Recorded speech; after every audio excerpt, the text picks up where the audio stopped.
아직도 AI에 리서치와 보고서 초안만 맡기시나요? AI에 어떤 일을 시킬지 관점을 전환해야 합니다. 업무의 임팩트를 높이는 AI 레버리지 전략 실습 강좌, 의사결정의 밀도를 높이는 입체적 보고서 작성 방법, 전략의 퀄리티를 높이는 전략 옵션 생성 방법. 자세한 사항은 댓글창을 확인하세요. 그러면 이 한국이 갖고 있는 이 HBM과 실리콘 포토닉스 어떤 시너지를 낼 수 있을까요? 지금은 GPU 바로 옆에 HBM이 다 아득 붙어 있어요. 가까이 붙어 있어야 빠른 속도로 구리선을 연결할 수 있기 때문에 빛으로 전체 구조의 변화가 정말 혁명적으로 일어날 수가 있어요. 계산 자체를 빛으로 하면 대혁명이고요. 전송을 빛으로 할 수 있으면 큰 혁명이죠. 현재 전 세계 경쟁은 클러스터 경쟁이에요. 대만은 신주라고 하는 그런 클러스터들이 있고, 또 뭐 중국은 심천이라고 하는 클러스터, 실리콘밸리, 이렇게 해서 서로 경쟁하거든요. 그런 걸 특화시켜서 실리콘 칩을 잘하는 클러스터, 광이나 패키징, 새로 막 부각되는 그런 클러스터가 지속적으로 지원받아서 세계 인류가 되어야 되는, 지금이 가장 골든 타임이 아닌가 생각해요.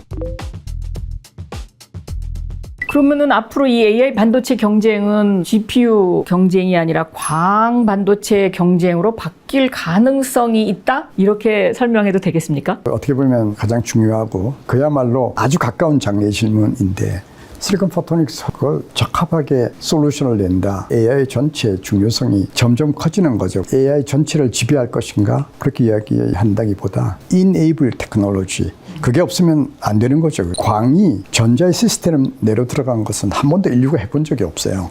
광통신 같은 거 말고 정말 이런 보드에 광으로 그 빠른 신호를, 그러니까 그 안에서 그 더군다나 요 조그만 요놈하고 요놈 사이도 몇 센치, 이거 전자 가는 걸로는 못 당하거든요, 속도를. 그렇게 해본 경험이 인류가 없어요. 그걸 하는 거죠. 그렇기 때문에 아무도 몰라요. 그것 때문에 정말 승패가 갈릴 수도 있거든요. 그러니까 광 전송은 꼭 필요한 기술이가 없으면 안 되는데, 인류가 그런 경험이 없기 때문에. 그러니까 이게 완전 턴어라운드 할 수 있는. 처음 시작하는 거예요. 실리콘 포토닉스 첫 스테이지고요. 두 번째는 이제 더 중요한 이야기죠. GPU를 바꾸고 싶어 해요. 지금까지는 실리콘 포토닉스가 GPU는 그냥 변화가 없어. NPU, TPU 마찬가지 하는 일이 곱셈, 덧셈을 하는 게 GPU 칩이고 TPU 칩이잖아요. 어마어마한 속도로, 그죠? 근데 거기서 전력 소모를 이루 말할 수가 없어요. 데이터 센터만한 한 우액이 얼마 전력을 쓸까요? 그게 데이터 센터에 뭐 수백 개 있으니까. 그러니까 기가와트가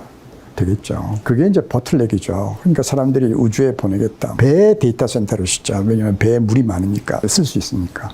그런 이제 아이디어들이 나오는데, 정말 실리콘 포토닉스가 세계를 바꾼다고 하면 GPU를 바꾸는 거예요. 그런 시도가 사실은 많이 있고, TSMC도 그런 걸 보여주고 있어요. 실리콘 포토닉스 위에 빛 전송 라인들을 마트릭스 같이 XY로 만들어 놓고, 빛을 전송시키는 매질, 주로 유리 같은 거죠. 그죠? 빛을 전송시키는 매질이 특별한 성질이 있어서 그런 걸 흔히 비선형 성질 뭐 그렇게 이야기하는데, 그게 X가 신호가 가고 또 Y 신호가 둘이서 만나잖아요. 그러면 만나면 곱셈을 해야 돼요, AI 하려면. 근데 GPU는 진짜 트랜지스터가 그걸 하도록 만들어져 있는 게 GPU거든요.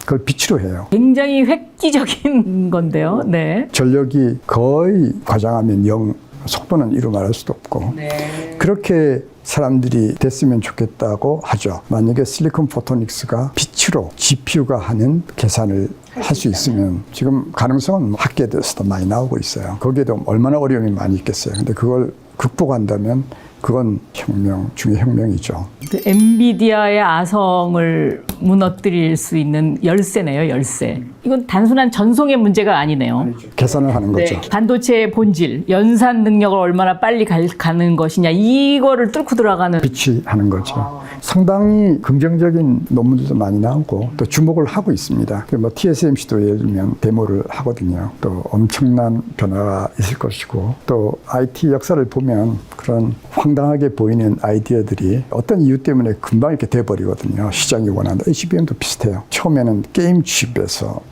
요구로 시작을 했잖아요. 그리고 긴가민가 했는데 AI라고 하는 요구가 이렇게 빨리 들어올 줄 모르면서 HBM이 지금 슈퍼스타가 돼 있듯이 기술이 항상 그런 식으로 막 들어와서 세상을 놀라게 하죠. 실리콘 포토닉스가 그런 포텐셜이 있죠. 그러면 한국은 메모리 반도체 강국인데 AI의 제2막 실리콘 포토닉스 시대가 된다고 가정했을 때, 저희가 지금 완전히 기술 혁명적인 발상으로 정책 모습도 그렇게 가져가야 될 것 같다는 생각이 드네요. 그렇죠. 한국이 어떻게 보면 한 20년 전인가요? 김대중 대통령 정부 때 네. 아마 광 반도체를 광주에 중심으로 하겠다.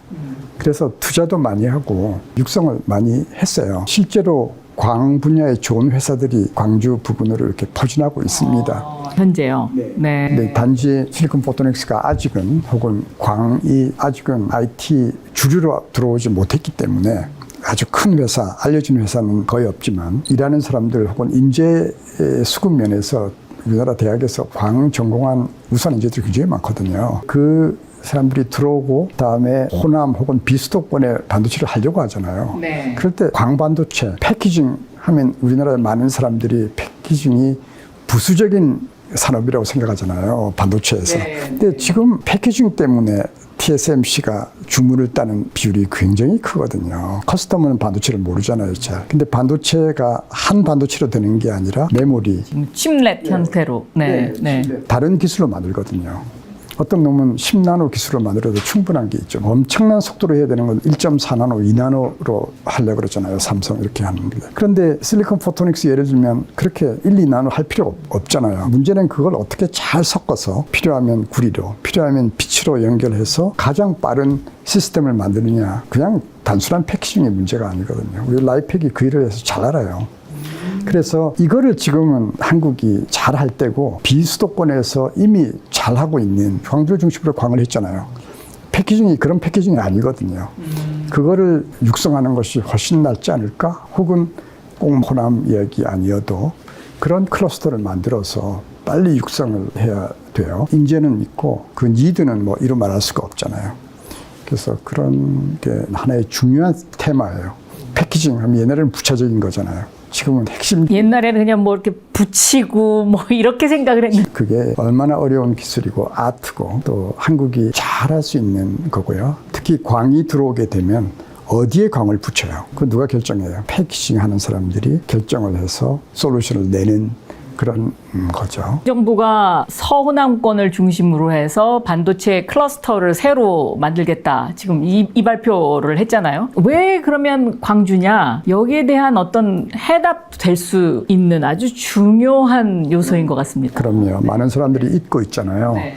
지금까지 사실은 크게 두각을 못 나타냈잖아요. 네. 항상 그렇거든요. 10년, 20년 지나야 기회가 오거든요. 준비한 사람한테 오는데 저는 광주가 광반도체 시작한 것이 지금 왔다고 생각해요. 20년 전에 한 것이. 정말 대단한 미래 해안을 가지고 시작을 했잖아요. 지금 할 때죠. 만약에 거기에 보통 우리가 얘기하는 메모리를 심어요. 네. 그러면 인재들이 다 글로 빠지잖아요. 그러면 광반도체가 더 이상 살아남을 좀 힘들지 않겠어요? 패키징 마찬가지죠. 지금 패키징을 부수적인 그런 기술로 생각하고 산업이라고 생각하잖아요. AI는 패키징이 완전히 다른 디멘전이잖아요. 현재 전 세계 경쟁은 클러스터 경쟁이에요. 대만은 신주라고 하는 그런 클러스터들이 있고 또 뭐 중국은 있잖아요. 심천이라고 하는 클러스터, 실리콘밸리 이렇게 해서 서로 경쟁하거든요. 그래서 저는 그런 걸 특화시켜서 실리콘 칩을 잘하는 클러스터 한국에, 그다음에 광이나 패키징 우리가 새로 막 부각되는 그런 클러스터가 지속적으로 지원받아서 세계 인류가 돼야 된다고 생각해요. 그런 기반이 돼 있거든요. 지금이 가장 골든 타임이 아닌가 생각해요. 그러면 이 한국이 갖고 있는 이 HBM과 실리콘 포토닉스 어떤 시너지를 낼 수 있을까요? 어마어마하다고 할 수 있죠. 그러니까 한국이 전 세계에 부각받는 이유는 AI 반도체에서 HBM이라고 하는 메모리가 중요하기 때문에 그런 거잖아요. 근데 지금은 GPU면 GPU 바로 옆에 HBM이 다 가득 붙어 있어요. 왜냐하면 가까이 붙어 있어야 빠른 속도로 구리선을 연결할 수 있기 때문에 그렇잖아요. 그게 릴렉스 되면 메모리를 포진할 수 있는 여유가 너무 많아지죠. 심지어는요, 메타라든지 혹은 마이크로소프트 등 구글 마찬가지지만 메모리를 옆에 붙이지 않고 좀 멀리 띄어놔서 메모리 팜이라 그래요. 농장같이 많이 두면 훨씬 더 효율성이 높아지는 것은 잘 알려져 있어요. 근데 왜 멀리 못하냐면 구리선으로는 안 되거든요. 빨리 왔다 갔다 해야 돼. 레이턴시도 생기고. 네. 기다려야 되는 거잖아요. 그러니까 빛으로 함으로써 그렇게 할 수 있는 소위 아키텍처 변화, 전체 구조의 변화가 정말 혁명적으로 일어날 수가 있어요. 그래서 HBM에 지금 연결하는 구조에서 훨씬 더 효율적인 구조로 갈 수 있는 수단이 되죠. 여기도 마찬가지예요. HBM에 어떻게 실리콘 포토닉스 혹은 광 전송 장치를 잘 연결할 수 있나. GPU의 옆에 붙이나 HBM에 다 이렇게 붙여야 될 거 아니에요. 그런 곳에서 큰 경쟁력을 가질 수 있죠. 지금부터 고민해야 되고 또 라이펙도 막 그런 관점에서 이렇게 고민하고 또 이렇게 하고 있습니다. 그러면은 이 반도체가 그동안의 병목이 처음에는 연산 부분에서 생겼다가 이제 데이터 전송 부분에서 생기는데 이 두 가지를 다 해결할 수 있는 게 실리콘 포토닉스다. 이렇게 설명할 수 있습니까? 실리콘 포토닉스가 전등은 아니지만 빛이 들어오면 할 수 있는 일이 너무 많죠. 미래의 일같이 보이지만 계산 자체를 빛으로 하면 그럼 대혁명이고요. 전송을 빛으로 할 수 있으면 큰 혁명이죠. 그러니까 우선은 전송을 빛으로 하는데 여기에 지금 더 방점이 찍혀 있는 거죠. 당연하고 그 자체도 굉장히 어려운 일이에요. 설명을 쉽게 하지만 실제로는 기술적인 문제, 시스템 안정적인 문제, 가격은 이야기할 필요도 없고 빛이 온도에 대해서 좀 민감해요. 전자는 굳건해요. 뜨거워도 잘 동작하거든요. 그러니까 그런 것들을 어떻게 잘 하느냐 하는 건 참 어려운 일이고 그런 걸 잘 뚫고 나가면 이제 승자가 되는 거죠. 그러면 또 최근에는 이런 움직임도 있지 않습니까? 그 실리콘을 유리기판으로 바꾸는 이런 움직임도 있는데 이 유리기판과 실리콘 포토닉스의 관계는 또 어떻게 설명할 수 있을까요? 유리기판하고 실리콘 포토닉스가 서로 대등한 그런 관계는 아니고 거기에서 어떤 작용을 할 수 있냐 이제 지금 패키징이 중요하다고 했는데 패키징은 간단하게 이야기하면 밑에 이렇게 기판이 있다고요. 밑에 PCB가 있죠. 이렇게 초록색. 그 PCB는 굳건하게 있어야 되죠. 그 위에 서브스트레이트라고 하는 그것도 전기를 통해서 이렇게 배분하고 그 위에 인터포저라고 해서 아주 속도가 빠른 라인들이 지나가야 되고 그 위에 칩들이 이렇게 붙어요. 그런 구조 갖고 있거든요. 실리콘 포토닉스는 글라스가 되든 뭐가 되든 둘 다 필요한데 요거를 우리가 모듈이라 그래요. 이렇게 들고 나오잖아요. 젠슨 왕이 이렇게 들고 나오는 것이 그때 PCB에 딱 붙이는 거거든요. 그런데 글라스 하는 사람들은 뭘 원하냐 하면 밑에 서브스트레이트가 있다 그랬죠. 이렇게 네모판. 그 위에 인터포저 있잖아요. 그 두 개를 글라스로 바꿀 수 있어. 하나로 할 수 있어. 이렇게 이야기하는 거예요. 그 이유는 여러 가지가 있는데 글라스는 또 좋은 성질이 있어요. 실리콘보다.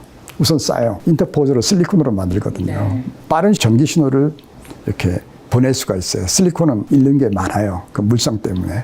글라스는 그런 면에서 좋거든요. 글라스가 그런 장점을 가지고 있기 때문에 빛 아니어도 글라스로 좀 바꿨으면 좋겠다. 이런 이제 노력이 많이 있고 실제로 투자도 일어나고 이렇게 데모도 나오고 있습니다. 근데 가장 단점은 뭔지 아시겠죠? 잘 깨지고. 또 옆에 뭐 금방 가면 나가는 거니까 그런 등등의 장단점이 있는데 실리콘 포토닉스를 두 가지 방법이 있겠죠. 첫 번째는 그냥 글라스가 밑에 기판이니까 그 위에 실리콘 포토닉스를 두면 되죠. 똑같이 그렇게 하는 방식이 하나 있고 두 번째는 글라스 자체의 장점이 빛을 보내는 웨이브 가이드를 쉽게 넣을 수가 있어요. 기판에. 유리가 빛을 잘 통과하잖아요. 유리의 물성을 좀 바꾸면 빛이 그걸 통해서 간다고요. 코닝 등에서 이렇게 많이 데모를 하고 있죠. 그렇게 하면 전체 시스템을 꾸미는데 훨씬 더 낫지 않을까? 이렇게 사람들이 생각하죠. 그게 서로 경쟁을 하고 있고 최근에는 글라스가 기술 발전이 꽤 빠른 것 같아요. 글라스가 전체를 바꾸지는 못해요. 그렇지만 어느 한 부분의 글라스가 장점이 된다고 생각하고 라이펙도 일부 유리 그 라인들 아까 버티칼로 전기가 왔다 갔다 해야 되는데 유리가 아주 잘 하거든요. 그러니까 그런 거를 뒤에 패키징 구조에 넣고 있습니다. 그럼 만약 지금 정부에게 단 한 가지 정책을 제안하신다면 무엇을 제안하시겠습니까? 이 실리콘 포토닉스와 관련해서. 특히 이제 IT가 지금과 같이 빨리 변하는 경우에 정부의 역할이 너무 중요하죠. 우리나라 과거 정부가 못한 게 뭐냐면 실리콘 반도체를 육성하지 못했어요. 저는 잃어버린 10년, 15년이라고 하는데 그래서 회사가 잘하잖아요. 매물이. 잘하는데 국가가 해줄 게 없다. 이렇게 생각을 하고 회사 자체에서도 그렇게 이야기하는 사람들이 많았어요. 대학에 실리콘 반도체 교수를 뽑지 않았어요. 왜냐하면 정부의 연구 프로젝트에 실리콘이 사라진 게 10년 동안이었어요. 그게 우리나라의 지금 가장 큰 보틀렉. 인재가 안 절하잖아요. 교수 안 뽑고 연구비 없으면 대학원생이 안 절하잖아요. 지금은 무해 법칙이 끝나가잖아요. 작게만 만들면 잘 되는 시대가 끝나가기 때문에 우리나라의 위기라고 생각하잖아요. 옛날에는 그냥 열심히 해서 작게 만들면 모든 문제가 풀렸잖아요. 4메가빗 디램 이후에 64, 256, 1기가 이거 우리나라가 잘했잖아요. 근데 지금은 작게만 만드는 게 능사가 아니기도 하고 돈이 너무 많이 들고 또 기술도 이제는 더 이상 없으니까 실리콘 포토닉스도 그런 일환이라고 생각할 수 있죠. 속도는 계속 빨라져야 되니까 다른 수단을 강구해야 되는데 그 중에 하나가 실리콘 포토닉스죠. 패키징도 똑같은 흐름이거든요. 네. 그런 과정에서 정부의 프로젝트 혹은 국책연구소가 보시듯이 이렇게 눈에 띄는 결과가 좀 부족하잖아요. 그런 거를 좀 잘 읽어서 좀 더 집중적으로 앞으로 가야 되는 방향에 대해서 해야 돼요. 물론 칩 디자인 잘해야 되죠. 뭐 이야기할 필요도 없고. 그런데 칩과 패키징이 서로가 칩렛 이야기 하셨지만 두 개가 같이 코-디자인 돼야 되잖아요. 그런 사람들 길러야 돼요. 전체를 보는. 그럼요. 네. 그게 우리 비교적 상대적으로 부족하죠. 클러스터 지금 경쟁이거든요. 전 세계 IT 경쟁이. 그 클러스터를 잘하기 위해서 지금 광이면 광, 패키징이면 패키징, 또 코-디자인, 전체를 디자인할 줄 아는 국책연구소나 대학을 길러야 되는 그런 것이 딱 정해지죠. 우리가 그거 굉장히 약해요. 맞습니다. 이 전체를 조망하는 아키텍처가 좀 부족한 것 같아요. 컴퓨터를, 아키텍처를 잘하는 사람, 머티리얼, 트랜지스터 이건 많은데 전체를 조망해서 솔루션을 딱 내놓는 그런 경험이 상대적으로 작죠.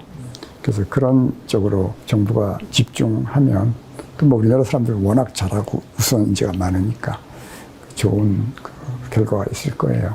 우리나라의 지정학적 위험성이 전 세계가 어떻게 보냐 하면 메모리가 중요하잖아요. 특히 핵심 메모리의 70~80%를 우리나라에서 공급한다고요. 네. 그러면 전 세계가 위험하다고 생각하겠어요? 안 하겠어요? 위험하죠. 네. 그러나 왜 한국이 기대요? 공급받을 수 있는 곳이 한국밖에 없어요. 그만큼 우리가 잘하는 거죠. 또 하나는 뭐예요? 중국에 경계하는 그런 것이 우리한테 도움이 되는 측면도 있죠. 그런데 우리의 경쟁자 혹은 우리의 고객은 한국의 지나친 의존성을 두려워한다고요. 네. 그래서 자꾸 바꾸고 싶어 하는 거잖아요. 미국도 자기들이 하고 싶어 하는 거죠. 메모리를 가지고 싶어 하고, 뭐 일본도 이야기할 필요 없잖아요.